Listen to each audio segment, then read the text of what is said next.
అంటే అలాంటి బాధ ఏ తల్లికి రాకూడదు. రైట్. జ్యోత్స్న గారు, బాధితులపైన కేసులు ఎల్జీ పాలిమర్స్ ఘటనకు సంబంధించి ఇప్పుడు ఆ తల్లి కళ్ళనీళ్ళు పెడుతుంటే మనందరి కళ్ళల్లో నీళ్లు వస్తున్నాయి. కానీ జగన్మోహన్ రెడ్డి కళ్ళల్లో నీళ్ళు ఎప్పుడన్నా చూసారా? మీరు చూసారా ఎప్పుడన్నా?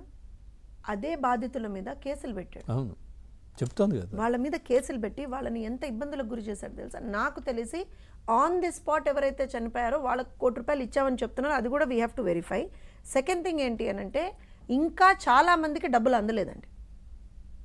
ఇంకా కుటుంబం గడవని స్థితిలో ఉన్నారు చాలా మంది బాధితులు. అప్పటి బాధితులు. ఇంకో విషయం, ఇవాల్టి రోజున నిన్న ఆయన ప్రెస్ మీట్ గురించి మాట్లాడతాను నేను.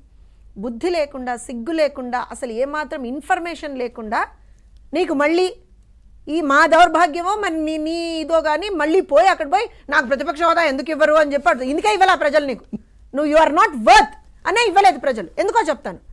నీకు కనీసం ఎవరు ఆన్ ది స్పాట్ గ్రౌండ్కి వెళ్ళారు అనేది కూడా నీకు తెలియదు. మీకు ఒక విషయం చెప్తాను. కొనతాల రామకృష్ణ గారు తెలుసు కదా మీకు. ఎప్పుడైతే ఇన్సిడెంట్ జరిగిందో, ఇన్సిడెంట్ జరిగిన దగ్గర నుంచి మర్నాడు పొద్దున్న వరకు, అంటే తెల్లవార్లు అక్కడే ఉండి మొత్తం ఎంటైర్ థింగ్ ఆయన, అంటే ఇంకా ఎవరైనా బాధితులు ఉన్నారా, ఇంకా ఎవరైనా క్షతగాత్రులు ఉన్నారా అని చెప్పి along with the collector, along with the police chief అందరితో ఆయన అక్కడ ఉండి చేశారు.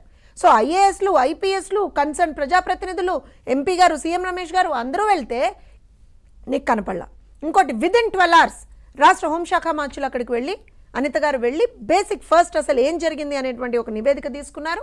ఇన్ఫ్యాక్ట్ ఎవరైతే ఆ కన్సర్న్డ్ కంపెనీ వాడు ఉన్నాడో వాడికి ఫోన్ చేస్తే వాడి ఫోన్ స్విచ్ ఆఫ్ వస్తే మిగతా వాళ్ళందరినీ కూడా, ఎవడైతే ఆ కంపెనీకి సంబంధించిన వాళ్ళని అందరినీ కూడా ట్రేస్ అవుట్ చేసి ఇచ్చేసి ఆ కంపెనీ వాడిని, బికాస్ హీఈస్ రెస్పాన్సిబుల్ అని చెప్పి గవర్నమెంట్ అక్కడ ఇచ్చేస్తే విదిన్ 24 hours రాష్ట్ర ముఖ్యమంత్రి వర్యులు వెళ్ళి నీలాగా చిక్కటి చిరునవ్వులతో కాదు వెళ్ళి బాధితుల దగ్గరికి వెళ్ళి, అమ్మ ఇది పరిస్థితి, మీకు ఏ విధమైనటువంటి ఇబ్బంది రాదు, మేము చూసుకుంటున్నాము అని చెప్పి, కేవలం గాయపడిన వాళ్ళ దగ్గరికే కాదండి, గాయపడిన వాళ్ళ కుటుంబ సభ్యులతో కౌన్సిలింగ్ రూమ్లో, హాస్పిటల్లో కౌన్సిలింగ్ రూమ్లో కూర్చొని ప్రతి ఒక్క గాయపడిన వారి కుటుంబ సభ్యులతోటి ఇంత లెవెల్ ఆఫ్ బర్న్స్ ఉన్నాయి, సో ఇంత టైం పడుతుంది, డాక్టర్లు ఉన్నారు వాళ్ళు చూసుకుంటారు, మీరేం ఇబ్బంది పడకండి, మీకు ఏది ఉన్నా సరే యూ షేర్ విత్ అస్, మేము చూసుకుంటాం అనే భరోసా ప్రతి ఒక్కళ్ళకి కల్పించి, తర్వాత అందరూ వద్దు సార్, వెళ్ళొద్దు సార్ మార్చురీ దగ్గరికి, కొంచెం ఆగ్రహావేశాలు ఉంటాయేమో సార్ అంటే, అలా కాదు,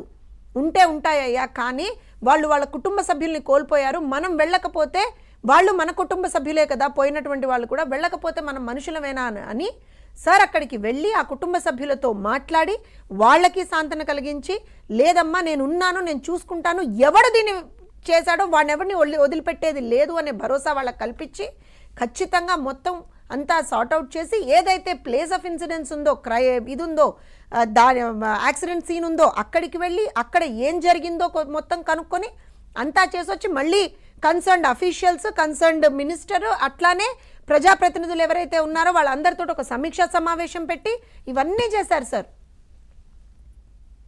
ఇది పనిచేసే పద్ధతి అండి. రాజకీయం చేసే పద్ధతి ఎలా ఉంటుంది? అండ్ ఇక్కడ నేను ఇంకో విషయం మర్చిపోయాను.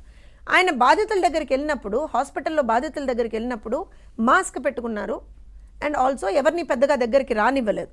మిగతా అక్కడ అందరూ మా ఎమ్మెల్యేలు, ఎంపీలు, మంత్రులు అందరూ ఉన్నారు ఆ దీంట్లో, కానీ ఎవరిని పెద్దగా దగ్గరికి రానిలేదు.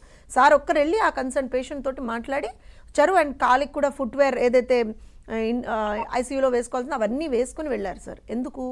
అక్కడ ఉన్నవన్నీ బర్న్ ఇంజురీస్ ఇమ్మీడియట్గా ఇన్ఫెక్ట్ అయ్యేటువంటి ఛాన్సెస్ ఉంటాయి. సో ఇది పాలకుడి లక్షణం. తర్వాత ఒకటి అనిపించింది, అడ్మినిస్ట్రేషన్ ఏ విధంగా పనిచేసింది అనేది కూడా ఇక్కడ క్లియర్ గా కనిపించింది. నేను దానికి కూడా చెప్తున్నాను. కలెక్టర్ స్పందించడం, ఆ తర్వాత ₹1 కోటి పరిహారం కావచ్చు, కలెక్టర్ స్పందించడం అనేది ఒకటే చెప్తున్నారు. సంఘటన జరిగిన వెంటనే ఎన్డీఆర్ఎఫ్ టీంలు అక్కడికి వెళ్ళాయి.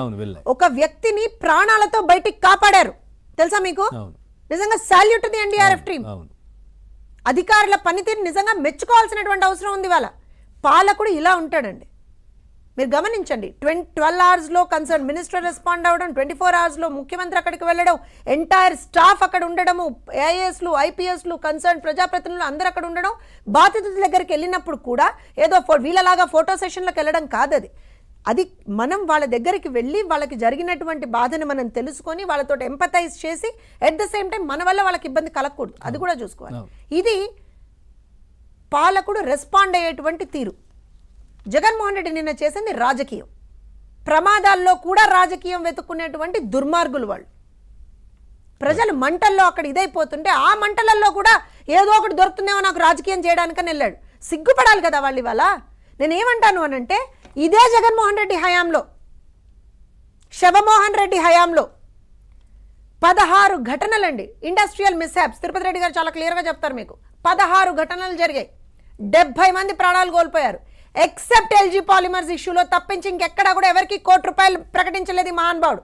మిగతా ఇన్సిడెంట్స్ జరిగినటువంటి వాటి అన్నింటిలో కూడా కేవలం 10 లక్షలు 20 లక్షలు అలా ఇచ్చాడు తప్పించి ఎవ్వరికి ₹1 ఇవ్వలేదు. ఇంకొకటి ఏదైతే ఇంటర్నల్ థర్డ్ పార్టీ ఆడిట్స్ చేశారో వేటిని కూడా వీళ్ళు ఆనర్ చేయలేదు.